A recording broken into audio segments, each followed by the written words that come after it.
మీరు అందరు 2 సెంట్లు ఖచ్చితంగా ఇచ్చేసండి అని చెప్పిన దానివల్ల ప్రభుత్వానికి సుమారుగా 200 నుంచి 300 కోట్ల రూపాయలు నష్టం వస్తానన్నా కూడా సరే చంద్రబాబు నాయుడు ఆ రోజు నైట్ రేపు మార్నింగ్ క్యాబినెట్ ఉన్నా రాత్రికే ఖచ్చితంగా ప్రతి ఒక్కరు అర్బన్లో ఉన్నటువంటి ఎవరికి ఇచ్చినా కూడా 2 సెంట్లు భూమిని మీరు ఇవ్వాలని చెప్పేసి అని డెసిషన్ తీసుకొని క్యాబినెట్ ఇవ్వడం జరిగింది.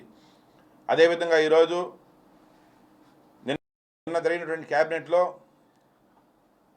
ఎవరు తీసుకున్న డెసిషన్ సెట్టిపల్లి భూమి రైతులకి వాళ్ళకి మనం స్థలం ఇస్తున్నాం, ఫ్లాట్లు ఇస్తున్నాం, రిజిస్ట్రేషన్ ఫీజు కూడా నిన్న క్యాబినెట్లో మినహాయింపు జరిగింది. అదొక చరిత్ర.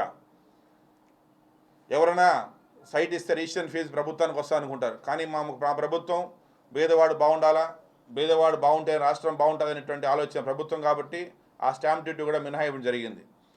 అదేవిధంగా జనవరిలో ఖచ్చితంగా సెట్టిపల్లి భూములన్నీ కూడా లాటరీ వేసి కూడా వాళ్ళకందరూ కూడా ఇవ్వడం జరుగుతుంది. సో సుమారు దానివల్ల 2700 మంది కుటుంబాలు హ్యాపీగా సెటిల్ అవుతాయి.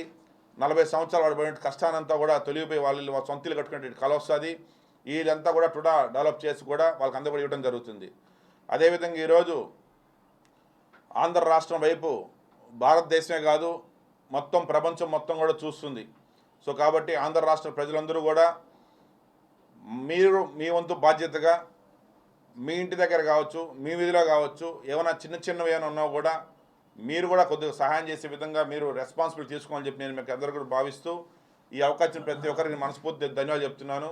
మరొకసారి మీకు అందరికీ ఆంధ్ర రాష్ట్ర ప్రజలందరికీ ప్రింట్ అండ్ ఎలక్ట్రానిక్ మీడియా అందరికీ కూడా నూతన సంవత్సర శుభాకాంక్షలు.